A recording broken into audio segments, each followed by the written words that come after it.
Just give some opening remarks, and we're going to continue on with our questions that our moderators have already composed, and then we'll take questions from the audience. Again, audience, there's buckets on either side for you to write your cards on index, your questions on index cards. If we can just begin here at the front with some opening remarks. Good evening, everyone. First, I want to thank you for the opportunity to be here to share my platform with you and with the citizens of this parish. My name is Gwen Collins-Reno. I am candidate for Louisiana Secretary of State.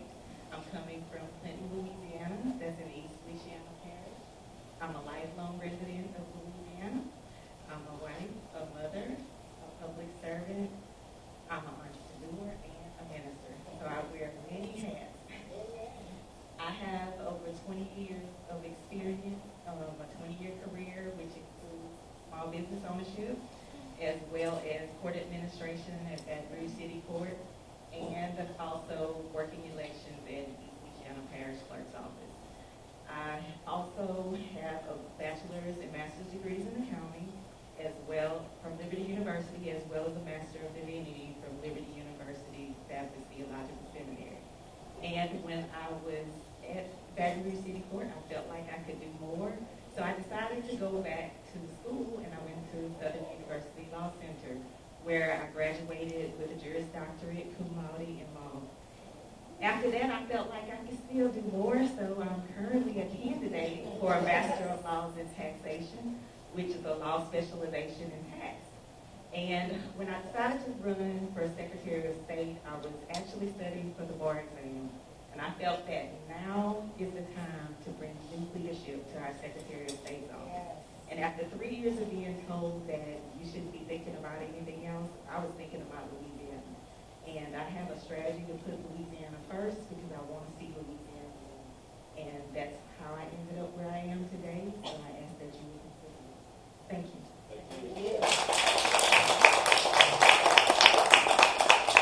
I commend Gwen on all her degrees. Trust me, I didn't want to go to school that long.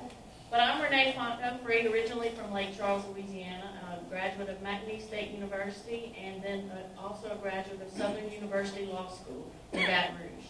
And when I finished in Baton Rouge, I did not have Daddy's law firm to step out into like a lot of my colleagues did, and so I worked hard to get a job. First, I clerked in criminal court in East Baton Rouge Parish, and then in 1990, I got a job with the Attorney General's office. So I have been a public servant since 1990. I've served 24 years with the Attorney General's office and 4 years as your first Assistant Secretary of State. And those 4 years were between 2004 and 2008. And how many of you here, besides the lady that just came back from Houston after Katrina, how many of you were here when Katrina happened? I was here because we had to make sure that the elections continued on because you were right in the midst of a 4-year election cycle. And so I helped develop the plan to have the elections in New Orleans at that time. We were still under the Voting Rights Act of 1965, so every single polling place that got changed had to be pre-cleared through the United States Department of Justice. I helped see to that so that it could happen. We were sued by every special interest group in the nation. But you need to know that they were doing that just to make sure that your vote was not disenfranchised. And guess what? In federal court, we won on every issue. We were successful in providing the ability to vote for all of those who wanted and were eligible to vote. And I'm very, very proud of that because it was like doing something for someone, and they were very happy that we did it for them. That's why I continued in public service. In 2008, I went back to the Attorney General's office and ran that office for Buddy Caldwell for 8 years. And then the new Attorney General came in 2016, and he kept me. And I took a leave of absence in May when this office came open because I wanted to lead by example. I'm not taking any state tax dollars to run this campaign. I've gotten zero income since May so that I can put everything on the line to put myself before you to help you bring back trust to the Secretary of State's office because that trust has been compromised. And because of my experience, I feel like I will be able to do that. I served 5 attorneys general and 3 secretaries of state. None asked my political affiliation before they hired me, and all were pleased with the work that I did. And so I feel like I can help bring people across the aisle to get together and move forward in this state, because there's so much partisan politics going on. We need to work together in order to move forward. The Secretary of State's office is not a place for polarized politics. You don't want someone in that office that's going to make decisions based on a party or themselves, to office shop and office hop like some of our competitors, huh, Gwen? Georgia. Anyway, I've never in my life run for public office, ever. I was eligible to retire last year and did not do that because I was too young, I thought, to go to the House.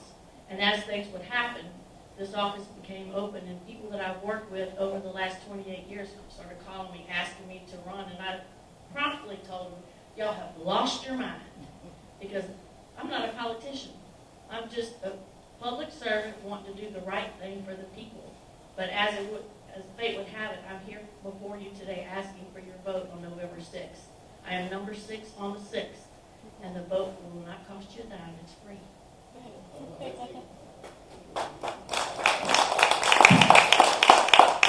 My name is, first I want to thank y'all for inviting me. My name is Belden Newlyman Baptiste. I come from 6 and 7 Ward. I come from the Baptiste family. I come from Tamarine and Fan. When I was 5 years old, I was pushed into politics. Some of y'all might know, Jerome Smith, Mark Moriarty, I was with all of them marching. But why I decided to run, enough is enough. It's time for a change. The Ninth Ward looked like a third world country since Katrina. The New Orleans East looked like a third world country.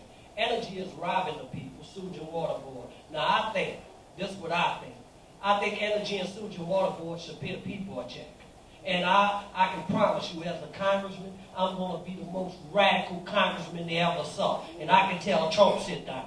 But I want y'all to know that I'm a single father, and I've been pushing and praying on this, and it's my time.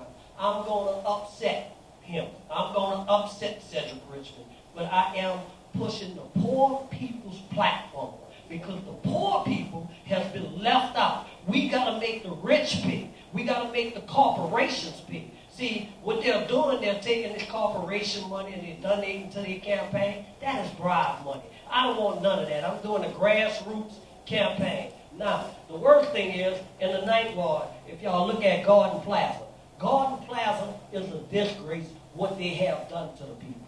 They have been asking for my opponent to come for 10 years. He haven't been there. He haven't been there. St. John Parish, I traveled there. They're the same thing. On toxic land, people dying. St. James, I went to a party in St. James, we had to put masks on. Even the little children had to put masks on. This has been for 10 years. They're getting the oil and gas money. That's why he don't want to fight. I want to meet him anywhere. I want to debate him anywhere. But what I'm telling y'all, the poor people matters. The poor people has been left out. Then we got to fight. We got to fight the 1965 Civil Rights Act. Because what they have did, took Section 5 out to make Section 4 weaker. And voter suppression. It's time for a congressman that's ready to be radical and stand. And I'm telling y'all, I promise y'all, if I get in, not if I get in, I'm going to win. But once I get in, I'm going to be the most radical congressman you ever saw. And I'm going to fight for the whole second conditional. And you can tell Latoya Cantrell and can't tell, Newly coming her way, because she should do more for Sewage and Water Board and Energy, what they're doing to poor people here. They're taking people houses for taxes. They're doing enough is enough. And what I want to let y'all know, I'm going to win, and I'm going to be the most radical thing. And don't think I'm going to forget about y'all, Justice and beyond, because I'm going to come back, because I'm going to need some fighters. We're going to march, and we're going to shut it down. So thank all y'all. I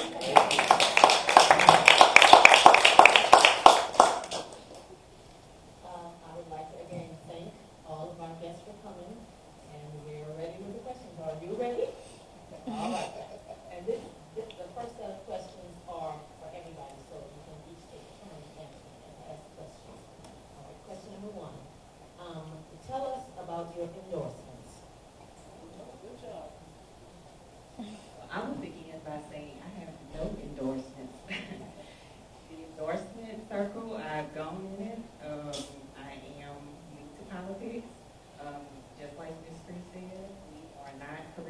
politicians, but I am a person that has a passion for public service.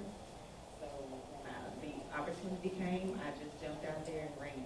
And I'm running on my credentials, my experience, as well as my public service. Thank you. Well, I was reported favorably by the AFL-CIO with another candidate for Secretary of State. The State Democratic Executive Committee has endorsed me as well. The Jefferson Parish Democratic Committee has endorsed me. The New Orleans Coalition, the Tangipahoa Democrats and Progressives, the Tangipahoa Democratic Executive Committee, and the Alliance for Good Government out of St. Tammany, St. Bernard, Jefferson, and Orleans parishes. Thank you. Well, I'm independent, you know. I'm not a Democrat or a Republican, and I don't want none of the endorsements. I'm going to do because I think the people are the power. Now, Big Easy did a piece on me, and they said they liked what I said, so I'm in the article. But I don't want no endorsements, because when you get the endorsements, you got to pay them, and then you owe them something, you know. And I don't want nobody. I want the people to be my boss. I don't want no endorsements where I got to owe them nothing. They can keep their endorsements, because endorsement to me is just an endorsement. It's about the people. The people are the power. So, you know, that's what I'm doing. And we're going to do. We're doing grassroots. So thank y'all. Thank you. Next question. Well, actually, yeah, you already told us basically what your background was, so we can ask that. What are the top 3 issues affecting your office? And we're going to start with Top 3 things affecting my office right now? Yes. The first thing, the saddest thing, is voter apathy. We have got to get people enthused about voting. One of the plans that I have is to work with local school boards, which won't cost hardly anything, if anything at all, to try to enhance the civics programs, to educate youth about the fact that their vote does count. I also have a teaching degree from McNeese, and so when I student taught, I have worked in the Senate 2 summers. And so I brought real life events into my curriculum, teaching these students about the civics classes and government and things like that. And they were more enthused because I brought real antidotes, real live antidotes to the classroom. And so they could identify with them. And so I think that if we got like high school seniors and had a good, energetic curriculum in civics, we could enthuse a whole other generation of voters to start voting again. And once you get them, they're a captive audience. You have them for the rest of their lives. So apathy is one of the issues. The other issue is the voting machine contract. I helped do the RFP for the voting machines that you vote on today. I helped drop the contract and negotiated it in 2005.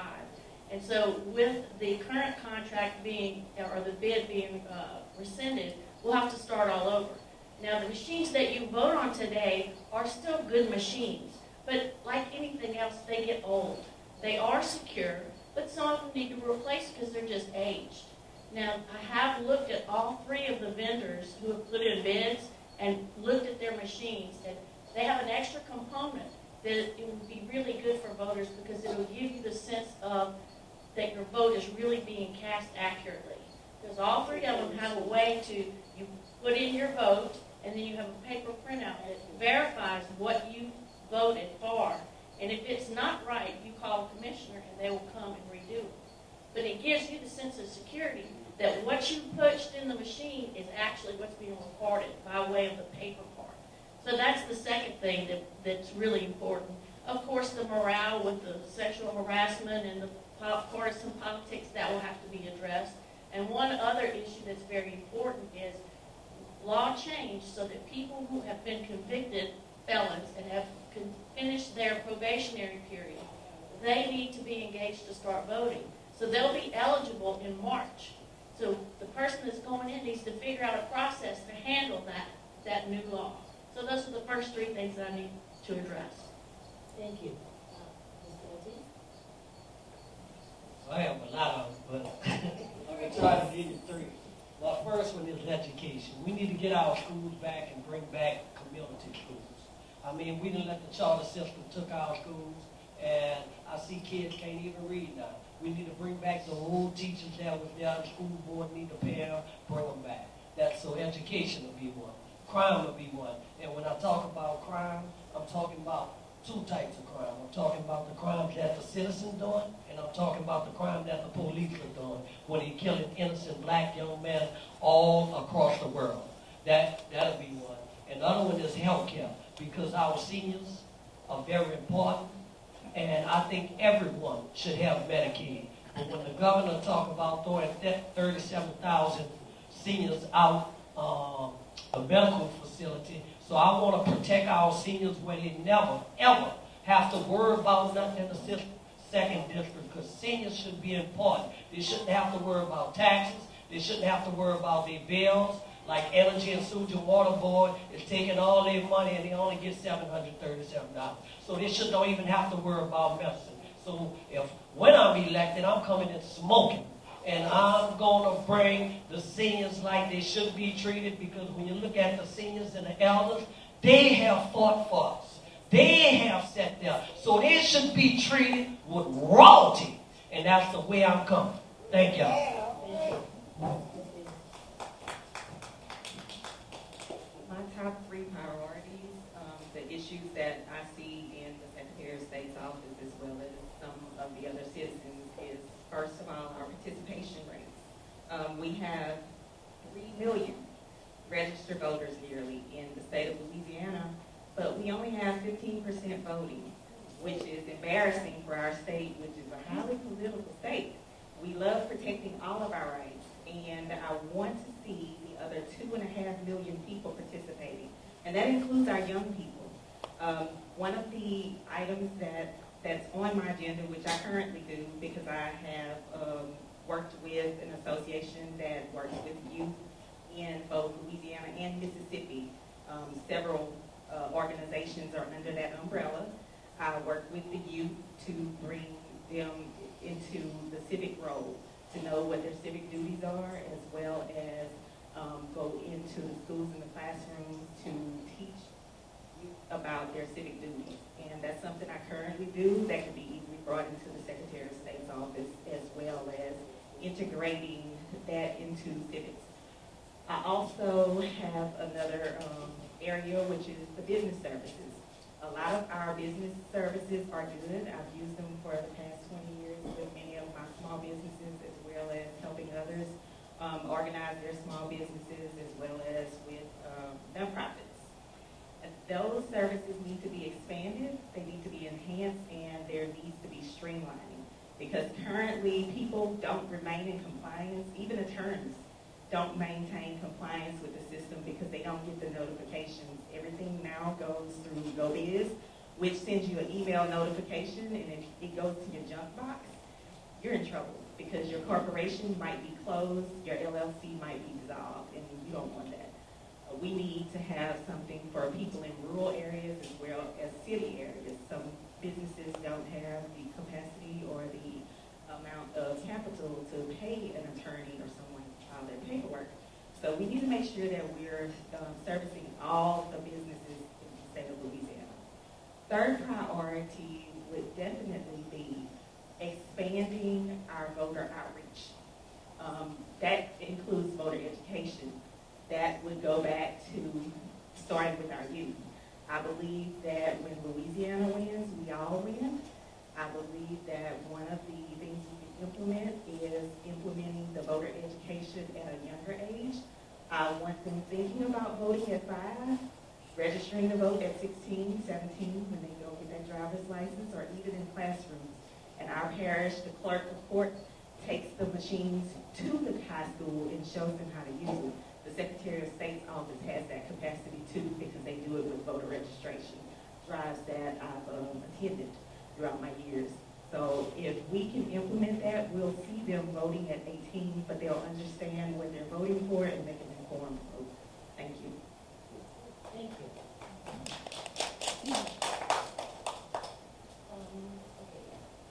This is for the campus parents.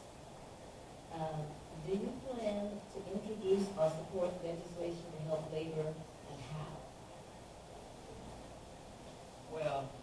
Yeah, but if it's not to help the poor people, because I'm pushing the poor people campaign. If it's not to help them, no. But if it's to help the poor people, then I'm going to push it. Thank you. All right, this is for the Secretary of State. Well, you kind of touched on that. Will your office remove barriers to voting, and so how? So, yes, sure. Yes, there are many barriers to voting. I would say one barrier could be my last name. It is hyphenated, and hyphenation is a nightmare. Don't do it. Some people don't have the choice. They are born with two last names. And what that does is data migration errors can come, and that could appear as voter fraud if they put a space between the hyphen. It's possible that I can't even vote for myself. So that requires that we have uniform training, both in uniform cooperation with the Register of Voters, with the clerk's offices, and with the commissioners to remove the barriers that happen. They start when we enter the data, and they show up at the polls when people's names have either been purged from the rolls because of potential fraud, or they moved because they don't own property and they move from apartment to apartment, but they're in the same district, and we don't realize that they just didn't change their voter registration. We also have voter suppression at the polls that interferes with people's voting rights. One of those areas is the provisional ballot. A lot of our commissioners are amazing people, but from working with them throughout the years, some of them don't understand how the provisional ballots operate. That's one thing that we don't want. We want to get uniformity across the board by working with our Register of Voters, our clerk's offices, and our commissioners to ensure that that is something that's addressed and uniform training is put in place so that everyone is trained the same, because they're currently not trained the same. We don't want anyone being turned away at the polls. Another thing that we don't control is the gerrymandering. That is controlled by the legislature, but what we can do as a Secretary of State is follow the laws that are put in place.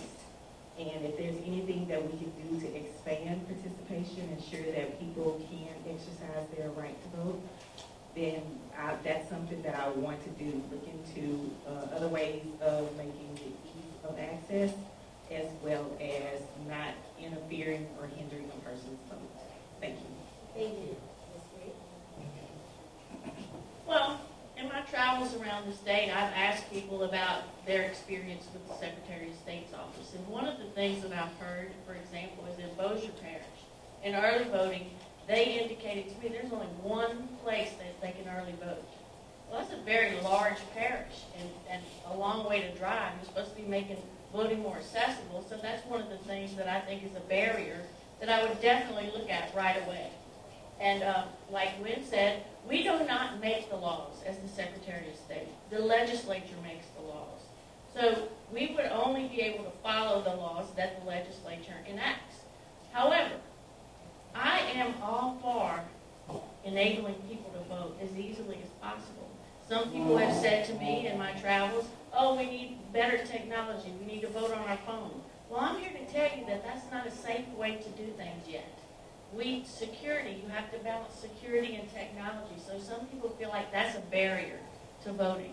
But in this state, the system we have in place is from state down driven. So it's from the Secretary of State, it goes to your clerk of courts, and it's one T-line dedicated to the clerk of court so that your vote is reported very easily every evening. So I've had people say, well, I think we should vote by paper only.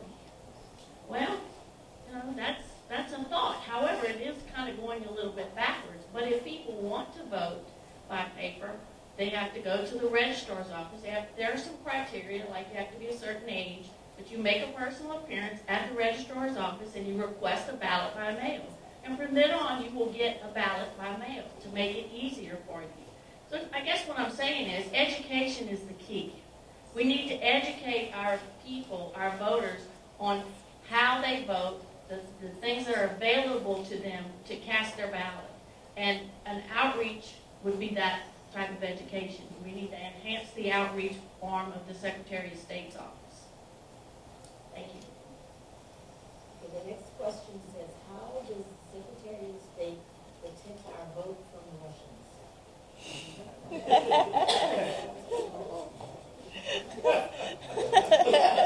Well, this is a common question that Gwen and I have both gotten on the campaign trail. Alluding to that just now about a state-driven system, our votes are not on the World Wide Web. They're not on the internet. So the Russians cannot tamper with your vote.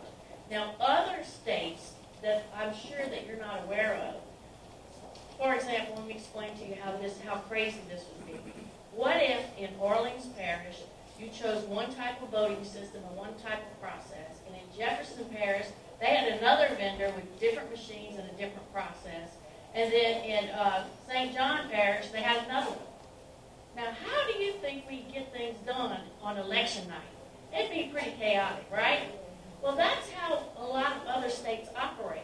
And so, consequently, they're on the World Wide Web, and you know, they can be penetrated. But in Louisiana, we're not like that. We all have the same process, the same voting system, and it's protected by that dedicated line. So don't let anybody make you afraid that the Russians have your vote, because they don't and they won't under the system we have right now. Thank you. I'm going to piggyback off of that. They cannot hack our voting machines because our voting machines are not online.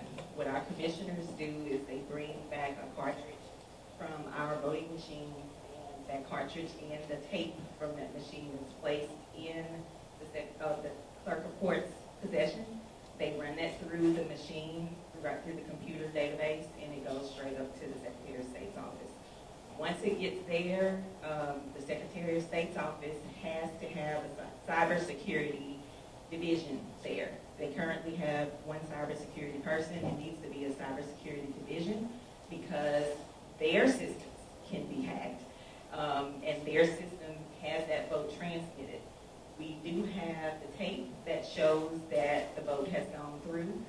Much of what you've seen on TV is them hacking the databases of like the DNC, or them hacking the register of voters. That's not them hacking our election machines. That's where the terror comes in from them hacking, but not our actual voting machines, no. One of the things we can do is when we put in place a cybersecurity division, that would be much like our energy plans. That would help secure our votes because that would be them looking for any type of interference before, during, and after elections. Because looking at it during elections is not enough. You need to be looking at it at all times, and that's what they have. Our plants have cybersecurity professionals that sit there and watch it all day. And that's the type of division I expect to establish, not one person, but multiple people, because in the field of accounting, we establish checks and balances. So we have to have people there to check and balance each other so that one person could not get in and interfere with our elections. Thank you. Thank you for that. This question is for Mr. Baptiste. Mr. Baptiste, hunger in our state and in our country is a huge problem. And so to take care of that, we of course have our SNAP program. And most recently within the United States and within Louisiana, there's been regulations that have been put on the SNAP program, otherwise known as food stamps, to make sure that people are not frauding the system, to do things like make people apply for jobs, to make people work a certain number of hours in order to qualify for food stamps. Do you agree with regulations put up on the SNAP program and any further regulations or that regulations should be taken off of that program? Well, I think some of the regulations should be taken off, because I heard on the SNAP program or whatever, they want to go to box food. And I heard they're trying to go to the box food. I don't agree with that. But I think some of the regulations, like if they're telling people to get a job and they can't find a job, right? So they should not be eliminated from food stamps because they done tried and went to employers and tried to find a job. Like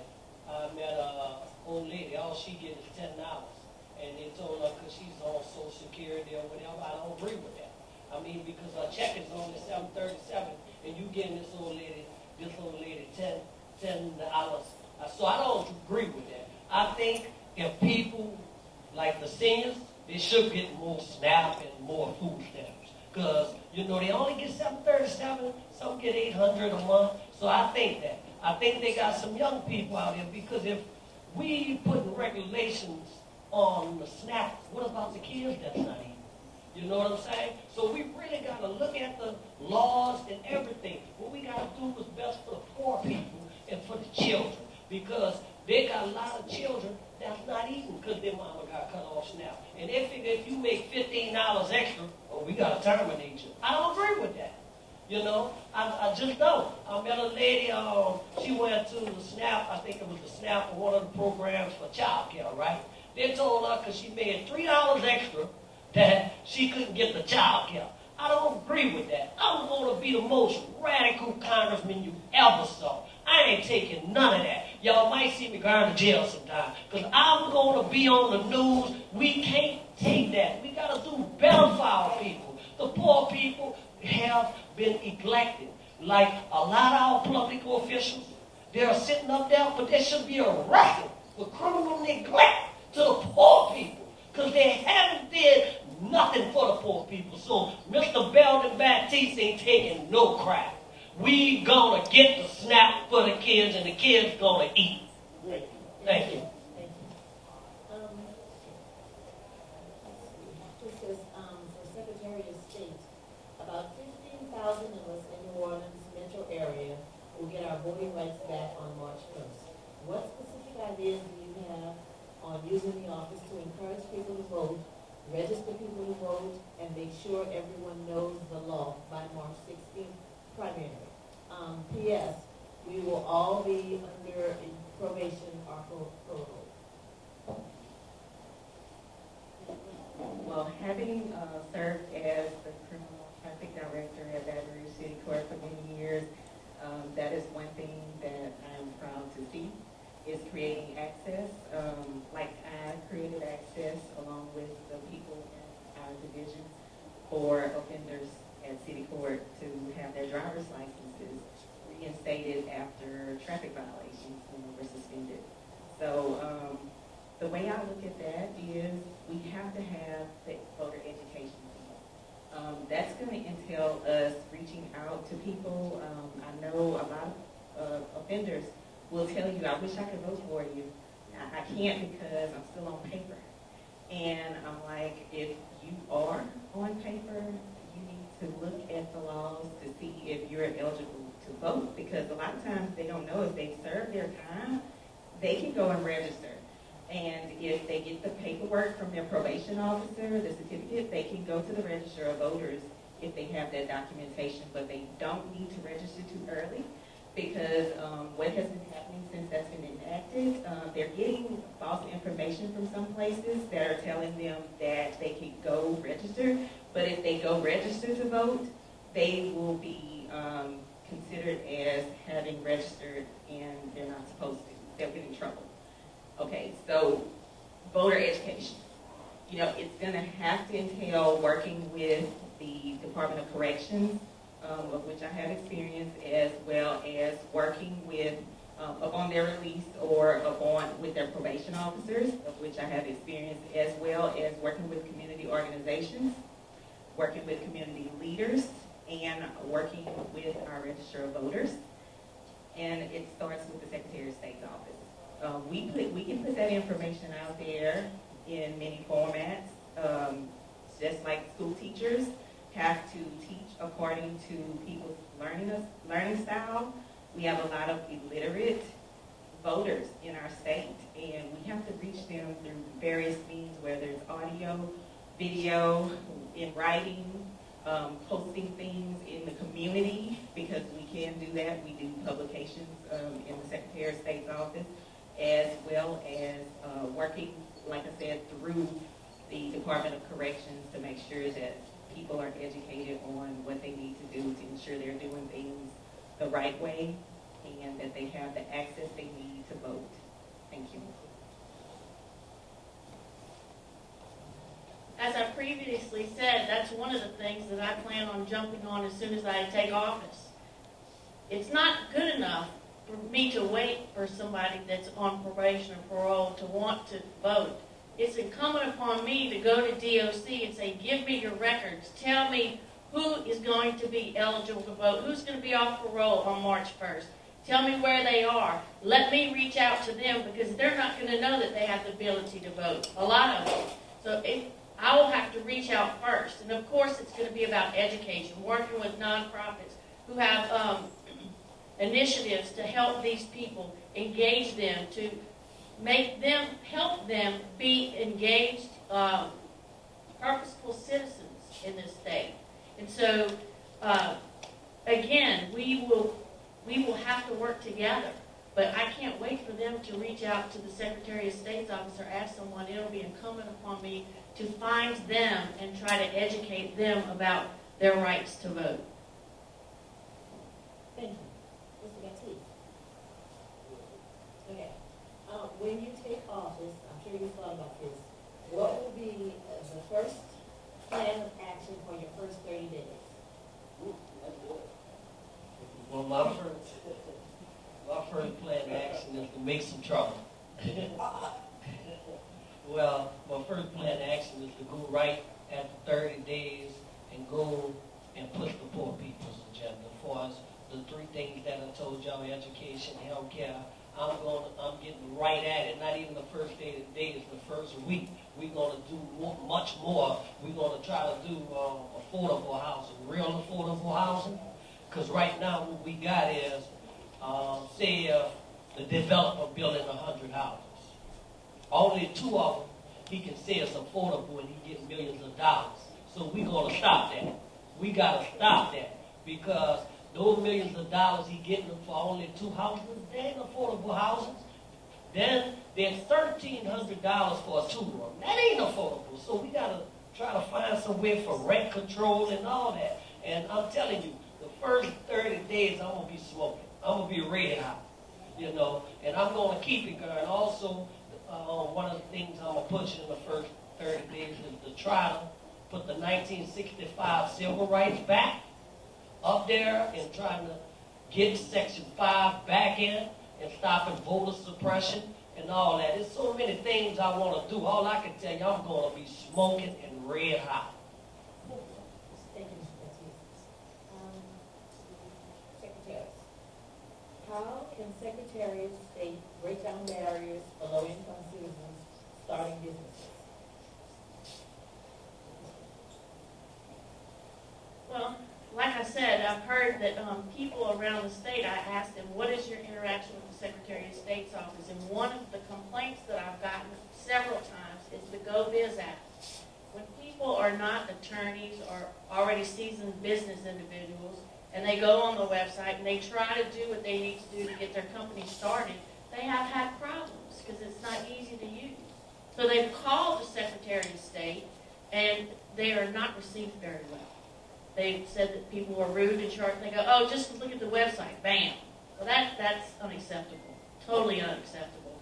And so that's one of the first things that I will do to break down some barriers is to analyze the app and then coach the staff.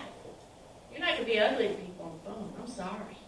You are here to serve the people, and if you can't do that, there's the door.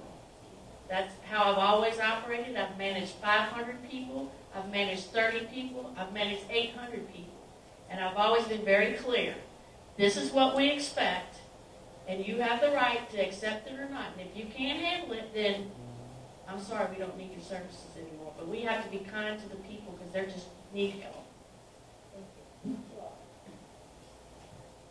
One of the areas that I've had a lot of experience is in small businesses. And coming from a small town in Clinton, Louisiana, it's rural.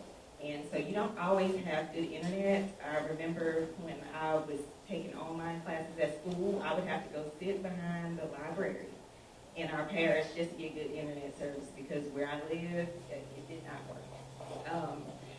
What we would need to do to expand access there is to make sure that people have the information they need whether they are in a rural area or a city area, to be able to open their businesses as well as remain in compliance. And now with some of the parishes requiring that everything is online, it's much similar to in courts having access. A lot of times requires that you have an attorney because you might not know what the procedures are or what the law is, and you don't want to be out of compliance with that because could be held in contempt of court if you don't know when you're supposed to appear, or you think they've let you go for the day and they haven't let you go.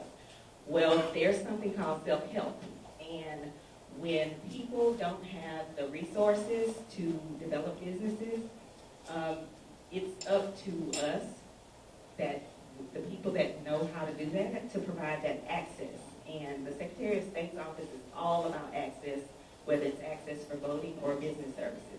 One of the things that we can do to improve that service is to create a self-help section, whether it is by holding small business outreach to let people know how to start their businesses up and how to use the Secretary of State's office's services.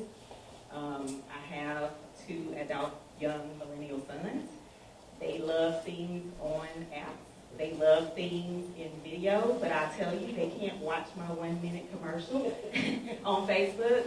They have to have something in 15-minute excerpts. So if it's no more than just going on social media and tweeting out something that is a short, something that lets them know, millennials, how to start their businesses. And they don't have money to do that. I came out of law school. I don't have the money to run a $5 million campaign. But I am self-funded. So a lot of that goes back to being creative and innovative and finding new ways of doing things. And that's what I would do in Secretary of State. Thank you. Thank you.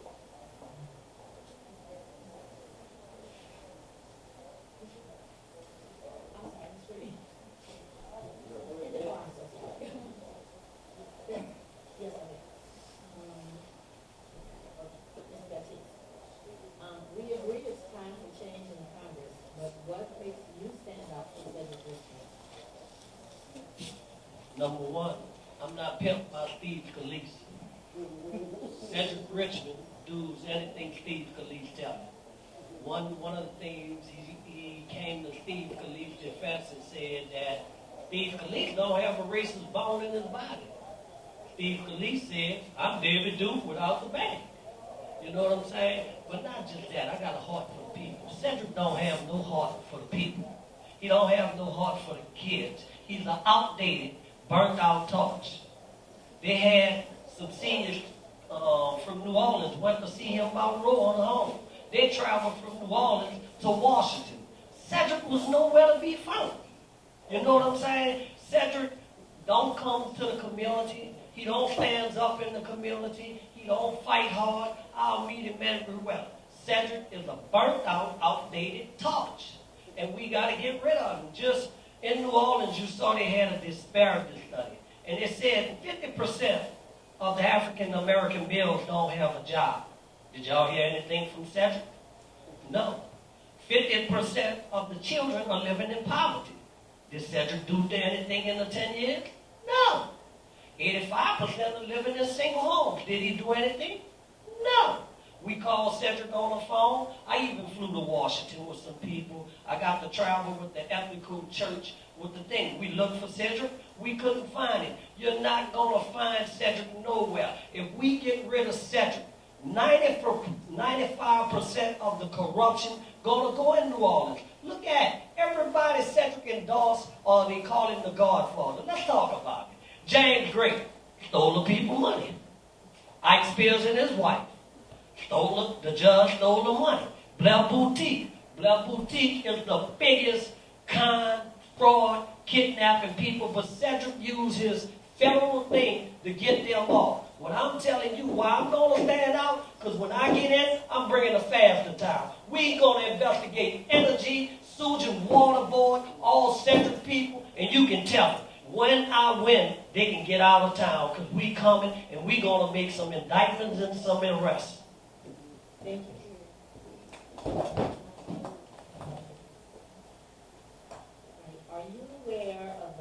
which requires a debt collector to be licensed with the Secretary of State in order to collect the debt, what action can an individual take in that case? And I'm assuming they mean when someone attempted to collect the debt and they weren't licensed. Okay, the Secretary of State, the collections agencies register with the Secretary of State's office. If they were not licensed, you're not licensed to do anything in our state, then the district attorney's office handles that matter. If it's a public protection matter, it would go, or a consumer matter, it would go through the Department of Public Protection, which was over at our Attorney General's office. But definitely, if that, in any type of licensing issue is a crime, it falls under that criminal matter. The parish district attorney that would handle that if it's reported there. Thank you. Thank you. Well, before I took a leave of absence, I was the director of the Public Protection Division of the Attorney General's office. And yes, if it was just a complaint, you would file it with the Attorney General's office, and our investigators would look into it and try to assist you in every way they could. Now, if you weren't licensed and you still tried to do it, yes, it becomes a criminal matter. And the Secretary of State does not have original criminal jurisdiction, which means, like in elections issues, there is a elections compliant unit that I started when I was there in 2005 and 6. And they are able to investigate elections fraud, but the Secretary of State has no jurisdiction to prosecute them, no original authority to prosecute them. So the individuals first have to go to the local district attorney. If the district attorney wants to recuse himself, then he can ask the Attorney General to take it over. Or if he wants help with the matter, he can ask the Attorney General for help. But as far as original criminal jurisdiction on the collections matter, no. The Secretary of State has no authority there. Thank you. This question is for everybody. Are you for unanimous juries, yes or no? And if no, why? Well, Because it's going to be a short answer.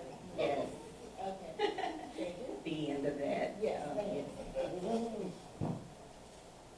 Yes, I am for unanimous juries. Thank you. I see it on the chuck wagon. Yes, yes, yes, yes, yes, yes, yes, yes, yes. Thank you. All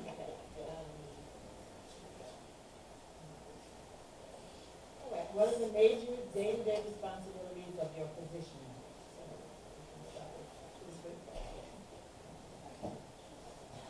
Well, you're managing 800 people all over the state, actually. But you're in charge, you're the chief elections officer for the state. So that means you are responsible for elections that are conducted in the state.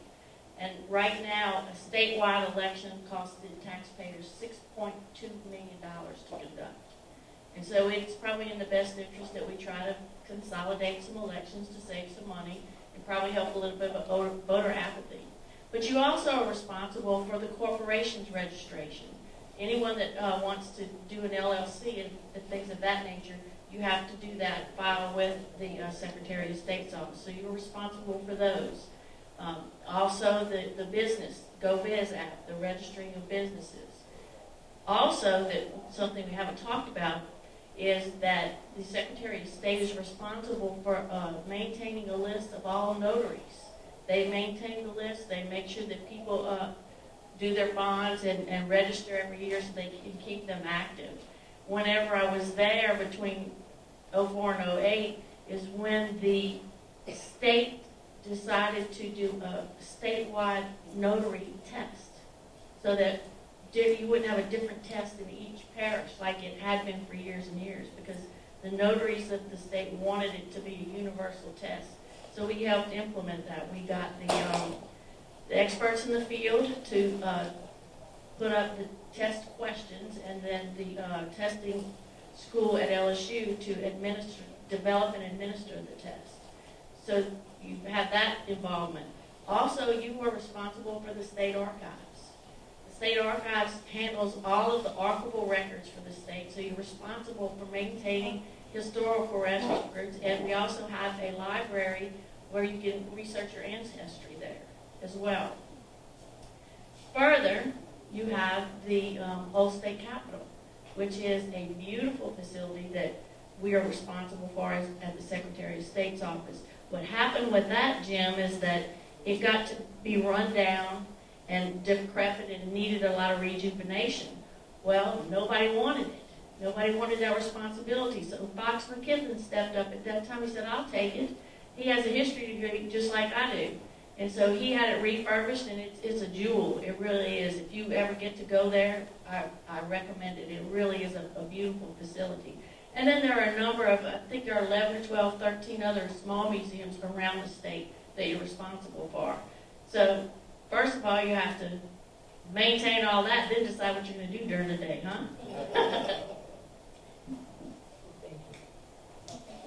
And I won't regurgitate all of that because those are the main duties of the Secretary of State's office. What we do is add the Secretary of State's handling the elections division is also responsible for voter outreach. And that entails doing a number of things. While many don't think the Secretary of State should be encouraging that voter participation, I believe that the Secretary of State should be the Chief Elections Officer as well as the Chief Elections Evangelist to get the participation numbers up. Another duty of the Secretary of State's office is controlling the budget there. The office has nearly $80 million budget with almost $52 million or so going towards elections.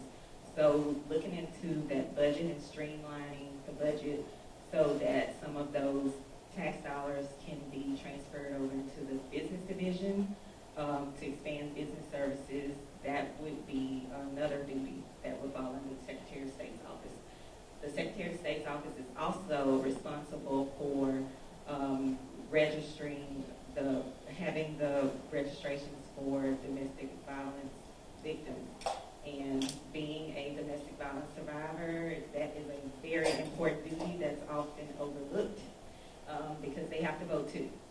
And their information has to remain confidential so that domestic violence confidentiality program falls under that office as well as the other duties that is renamed in the museum archives where our maps go back to patent or sovereignty, which I've had the opportunity to research as an abstractor, and all the different museums that we have that the Secretary of State's office is currently in the process of trying to move some of those museums to the local level.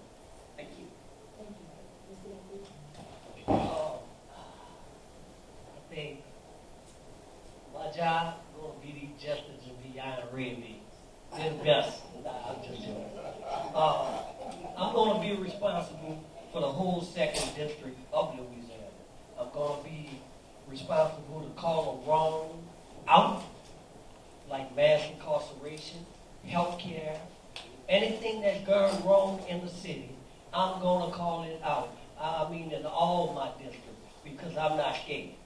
My district, I want to know what the people want. I want to meet with my people, go out and hear what their concerns are, because I am their congressman, and that's what I'm supposed to be fighting. So, you know, that's what I'm going to do. That's what the job entitled. Legalized, either medicinal or recreational. Are you for or against? Chuck, where you at? What you think? No, I'm just joking, y'all. I'm for legalizing marijuana, and I'm going to tell y'all why. I did a study. California gets $60 billion off of marijuana, but it's not that. I hear kids get the lotion. That helps them. The doctor, even my mama, she got glaucoma, and they offered her marijuana. When I saw the prescription, I said, wait a minute, mama, what's happening there? She said, they said marijuana make you sick. So if it's going to make my mama sick, I'm with it. You know, but I'm for marijuana. I'm going to tell you I'm for marijuana, and I'm going to tell you why. They got 680,000 people in jail for marijuana right now. Maybe it's one blunt, maybe it's two blunts, but we don't need them in jail. Let's legalize marijuana. Let's get the rapers and the killers. That's what we need to be doing. So I'm going to legalize marijuana. And maybe if I legalize it, I'll be able to sell it out my yard. You know what I'm saying? Actually, another question for you. Yes, you mentioned in one of your answers, the 1965 Voting Rights Act that needs to be changed. It does need to be changed, and in my opinion, it needs to not be requiring renewal every 25 years. It needs to be codified as a permanent part of the Constitution, and the people that it gives right to, they need to have that right permanently like every other citizen. Would you be willing to take on that fight? Baby, that's why I brought it up. I'm going to take it on, and we're going to fight. I'm going to get all the radical people that was in the civil rights movement. I might come in and get Justin Beyond and tell y'all come and bring the red beans, because you know food get them out, you know what I'm saying? So, yeah, I'm going to take it. I told you in my answer, I don't think if you heard me, that's going to be my fight. The 1965 Civil Rights Act, because we deserve it. We deserve it. Dr. King, and not just Dr. King, a lot of people have died. So when we don't vote, we lose. But when we vote, we win. And we're going to do it. I'm going to beat that outdated burnt torch. And I promise y'all, we're going to take that fight on. Thank you. For the Secretary's, what are the specific qualifications for the formerly incarcerated being able to regain their voting rights to become full citizens? What, yeah. They, once they, for them to vote, the formerly incarcerated have to be finished with their sentence if they were incarcerated to be able to register to vote now. If, when the new law comes into effect, is that what they're alluding to? That possibly, if they've been off of it, probation for 5 years, on probation for 5 years, then they can get a certificate. And see, this is the very important thing. You wouldn't register to vote anyway if you're on probation unless you get that certificate from your probation officer. That would be what entitles you to know without a shadow of a doubt that you can take that certificate to the register of voters to register to vote.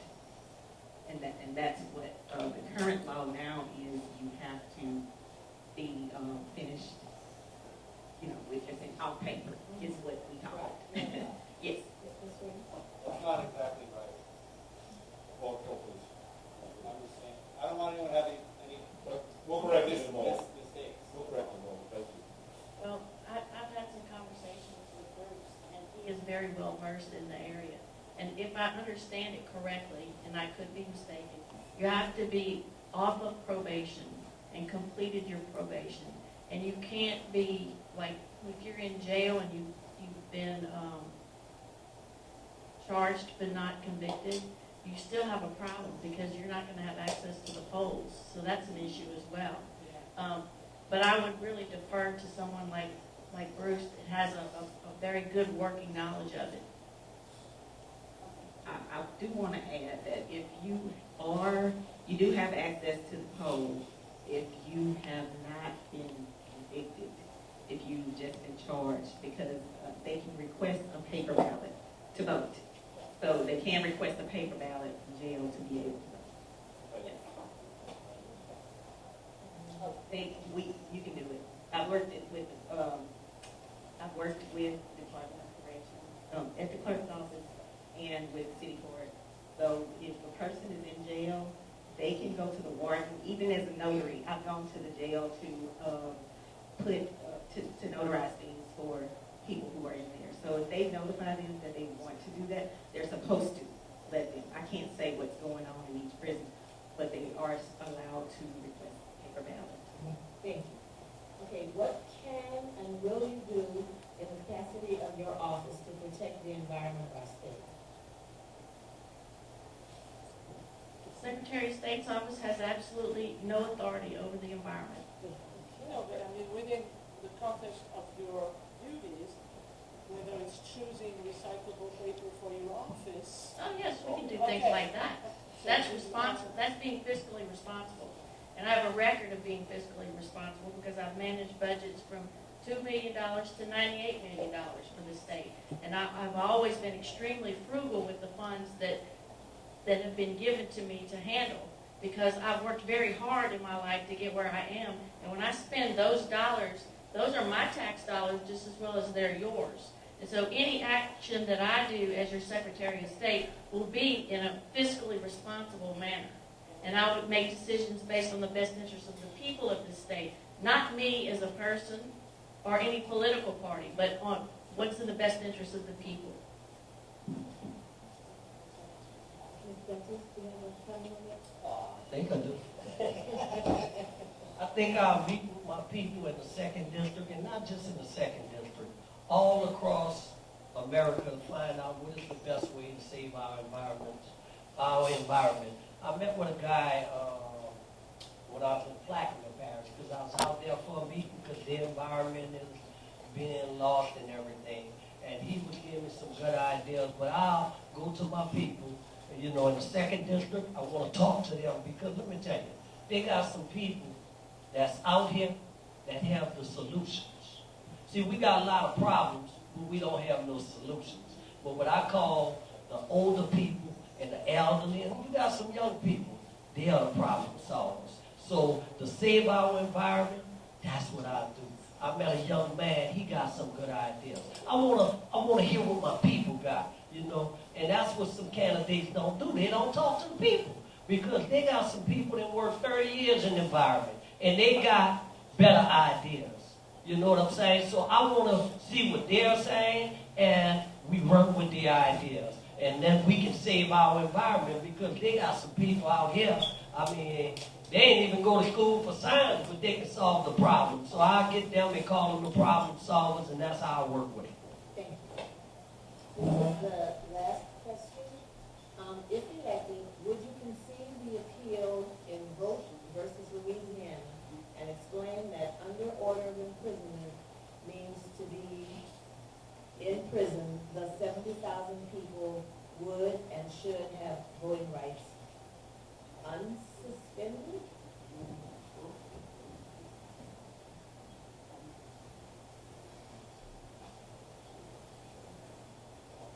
Whose question is it? It's unsuspended. Unsuspended, okay. Your voting rights are suspended, not taken when you're in prison on probation. Yeah, so the lawsuit applies to everybody on probation and parole. The new law is a carve-out for the lawsuit. So if the defendant in the lawsuit right now is the Secretary of State, and the Secretary of State feels that under order of imprisonment means people on probation. We disagree. I'm one of the attorneys in both of Louisiana. Having worked with offenders for years, I would disagree with it as well. To me, and I don't have the right to do anything with this because I don't make law. But under the order of imprisonment, to me, should mean that a person is that they are in jail, and not that a person is on probation or parole. What that does is, when people are on probation or parole, it's almost like you don't have your driver's license, like he says. You can't drive around. It only takes away some of your rights, but not all of them. And how can you participate? And I'm for 100% participation. How can you participate in a democracy that you can't even vote in? Voting protects all of your other constitutional rights. If it wasn't for the vote, I wouldn't be able to stand here. For the constitutional amendments, I wouldn't even be able to stand here as Black and female to even and vote for myself, but to run for this position. So how can you protect all of your other rights if you don't have the right to vote? And I think that we need to look at that, with these eyes. I have, children, and I would have to ask myself, do I want my children's rights to be taken away if that protects all of their other rights? And my answer would be no, I wouldn't. So if you want to do unto others as you would have it do unto you, if I was in that position, some people are wrongfully incarcerated, and we know that is a fact because it has been proven time and time again. How can they have participation in our democracy if they can't vote? So that protects all of their other rights. And voting, you know, we make those decisions based on our personal convictions and what we would like to see in our government. And allowing someone to vote that is on probation or parole, that would not hinder anything else that we're doing in our civil society, because people who are not on probation and parole still have the opportunity to exercise their right. Thank you. Thank you. Hey, I need to make sure I understand the question.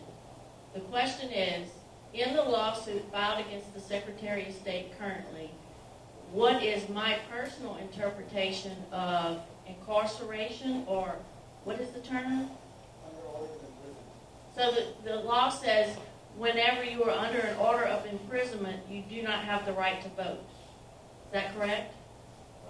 Okay, so It's a two-part thing. The Constitution says that if you're under order of imprisonment for conviction of felony, the state may suspend your voting rights. So it's mandatory. So then several years later, the legislature did that, and then defined under order of imprisonment to include probation, and then a year later, parole and then probation. So they created a term first, and then defined it several years later. okay, so in my small legal mind that I've been practicing law for 30 years, that is an interpretation for the court to determine what the legislature's intent was, not for me to impose my interpretation on the public, right? Would you agree with that? Right.